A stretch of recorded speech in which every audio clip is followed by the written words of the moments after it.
Pakistan film industry की तारीख में कई नाम आए और गए, लेकिन मलका जज्बात का लक़ब सिर्फ एक ही अदाकारा के हिस्से में आया और वो थी नैयर सुल्ताना। वो महज एक अदाकारा नहीं थी, बल्कि खामोश एहतजाज और सुलगते हुए जज्बात की एक ऐसी तस्वीर थी जिसने पर्दा सिमी पर अपनी अदाकारी से करोड़ों दिलों को तड़पाया। लेकिन आप क्या जानते हैं कि उस अजीम फनकारा की अपनी निजी जिंदगी कैसी थी? उनकी शादी किससे हुई और उनकी जिंदगी में कितने मोड़ आए?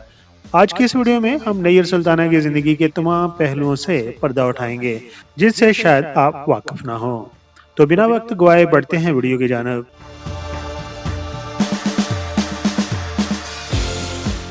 अदाकारा सदाकारा नैयर सुल्ताना का असल नाम तैयबा बानो था।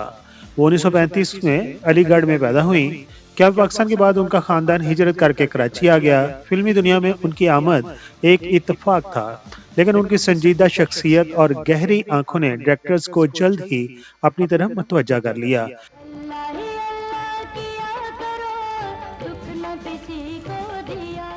उनकी पहली बड़ी कामयाब फिल्म सहेली थी, जहां से उनकी शोहरत को चार चांद लगे। उन्होंने हमेशा ऐसे किरदार मुंतखब किए जिनमें वकार और संजीदगी झलकती थी।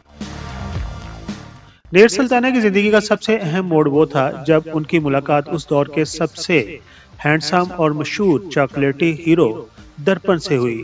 फिल्मी सेट पर शुरू होने वाली ये दोस्ती जल्द ही मोहब्बत में बदल गई। उस दौर में फिल्मी सितारों की शादियां अक्सर नाकाम हो जाती थीं, लेकिन नैयर सुल्ताना और दर्पण की जोड़ी एक मिसाल बनकर उभरी। 1963 में उन दोनों ने शादी कर ली और रिश्ता अज़दवाज में बन गए। बहुत से लोगों का सवाल है कि नैयर सुल्ताना की एक से ज्यादा शादियां थीं। तो हकीकत यह है कि नैयर सुल्ताना ने अपनी पूरी जिंदगी सिर्फ एक ही इंसान यानी दर्पण के साथ गुजारी। दर्पण से शादी के बाद उन्होंने अपने करियर को खैराबाद कह दिया और अपने घर और अपने बच्चों पर तवज्जो देना शुरू कर दी।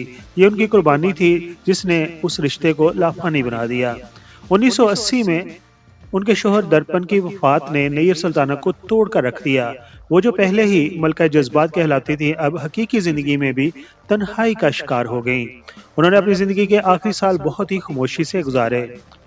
227 अक्टूबर 1992 का दिन पाकिस्तान फिल्म इंडस्ट्री के लिए अच्छा साबित न हुआ, क्योंकि 27 अक्टूबर 1992 को कैंसर जैसे मोजी मर्ज से वो लड़ते लड़ते अपने खालिक हकीकी से जा मिली और इस तरह वो दरख्शंदा सितारा हमेशा के लिए गुरूब हो गया।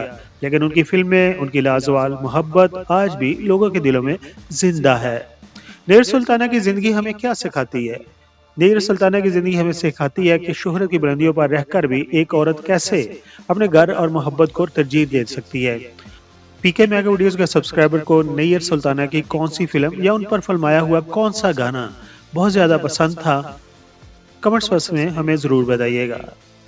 अपने सब्सक्राइबर के लिए एक सवाल भी छोड़ देते हैं। उन पर एक गाना फिल्माया गया था, अल्लाह ही अल्लाह किया करो, दुख ना किसी को दिया करो। ये किस फिल्म का था और उस फिल्म में हीरो का क्या नाम था? कमेंट्स बॉक्स में हमें जरूर बताइए। अपना बहुत सारा ख्याल रखिए, अपनी फैमिली का बहुत सारा ख्याल रखिए। चैनल के साथ जुड़े रहिए, चैनल को सब्सक्राइब कीजिए और इस वीडियो को लाइक कीजिए। Thank you so much. I am Nessa Hassan. You are watching PK Mega Videos channel. Like and subscribe.